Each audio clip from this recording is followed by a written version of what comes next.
The European Trade Commissioner Maroš Šefčovič says he was disappointed to receive this letter from the Trump administration over the weekend, informing him that the EU would be subject to this 30% duty on its goods by August 1st. This despite the fact that he says that a trade agreement between the two sides is very close after weeks of negotiations.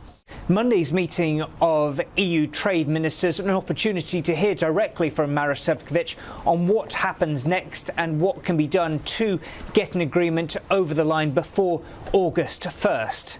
It was also an opportunity for EU officials to discuss the issue of rebalancing and how potentially to hit back at Washington should no agreement be reached.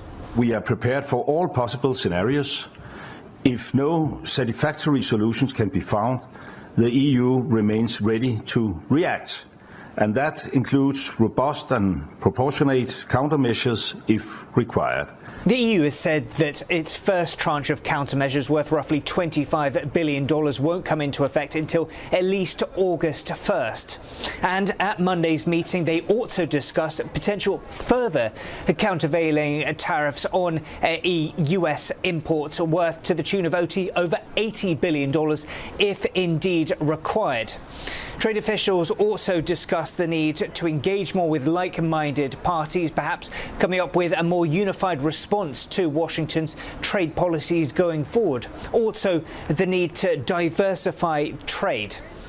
As part of the conversations, there was also plenty of discussion ahead of the EU-China summit scheduled for next week in Beijing. That meeting coming amidst incredibly thorny trade relationship between the two sides.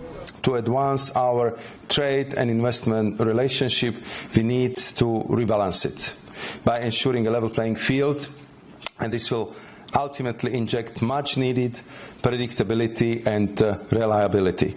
The EU has struck an optimistic tone when it comes to its trade relationships improving with a number of regions and other nations, the likes of the Indonesian trade agreement reached over the weekend, and with future agreements such as Mercosur and potentially with the likes of India coming down in the pipeline in the following months. They say that is a huge boon potentially for EU trade with global partners. But there are huge concerns that trade relationships with Washington and Beijing are certainly rocky as late. But one EU official described things on Monday by saying that if you want peace, you have to prepare for war.